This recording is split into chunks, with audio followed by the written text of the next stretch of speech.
ओम नमः शिवाय। सावन का महीना, दूसरा सोमवार व्रत कथा। एक नगर में एक साहूकार रहता था।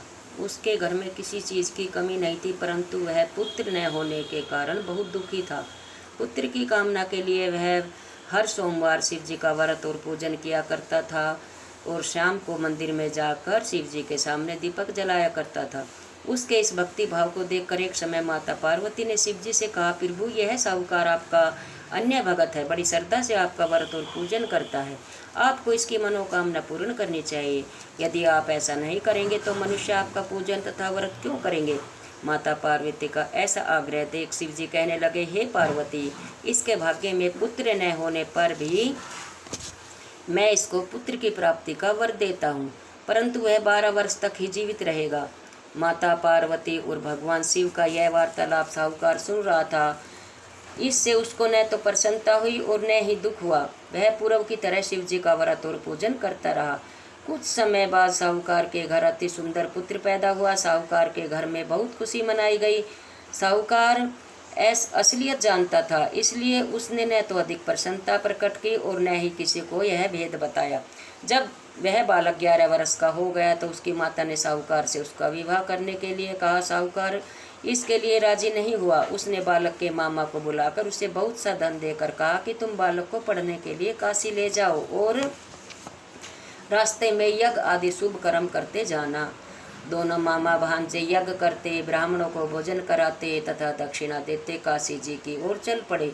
रास्ते में एक शहर पड़ा। उस शहर में राजा की कन्या का विवाह था, परंतु जो राजकुमार विवाह करने के लिए आया था वह एक आंख से काना था। उसके पिता को इस बात की बड़ी चिंता थी कि कहीं राजकुमार को देख राजकुमारी तथा उसके माता पिता विवाह में किसी प्रकार की अड़चन पैदा न कर दे।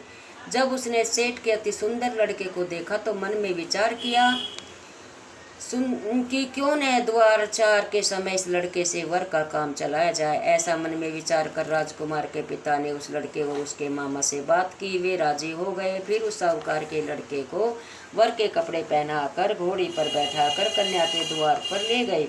सभी कार्य बिना किसी विघ्न के पूर्ण हो गए।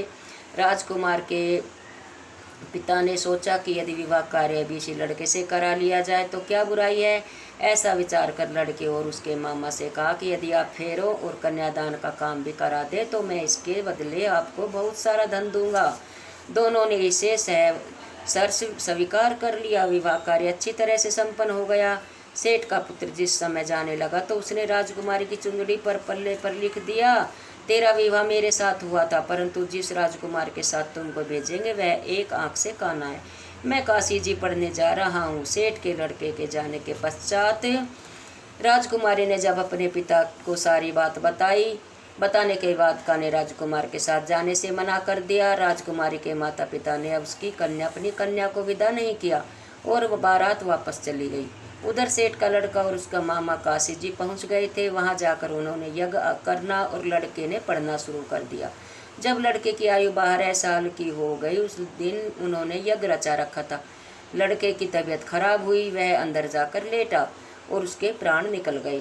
जब उसके मामा ने आकर देखा कि उसका भांजा मृत पड़ा है तो उसको बड़ा दुख हुआ।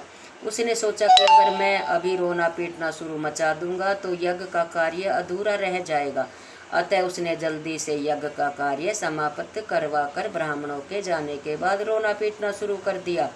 संयोगवश उसी समय शिव पार्वती उधर से जा रहे थे। रोने और विलाप करने की आवाज़ सुनकर वे वहां पहुंच गए। उन्होंने पाया कि वहां एक लड़का मृत पड़ा था। माता पार्वती कहने लगी, महाराज, यह तो उसी सेठ का लड़का है जो आपके वरदान से उत्पन्न हुआ था। शिव जी ने कहा, हे पार्वती, इसकी आयु इतनी थी सो यह भोग चुका। तब पार्वती जी ने कहा, प्रभु, इस बालक को और आयु दे दो, नहीं तो इसके माता पिता तड़प तड़प कर मर जाएंगे। माता पार्वती के बार बार आग्रह करने पर शिव जी ने उसको जीवन वरदान दिया। शिव जी की कृपा से वह लड़का जीवित हो गया। शिव जी और पार्वती कैलाश पर्वत की ओर चले गए। शिक्षा पूर्ण होने पर वह लड़का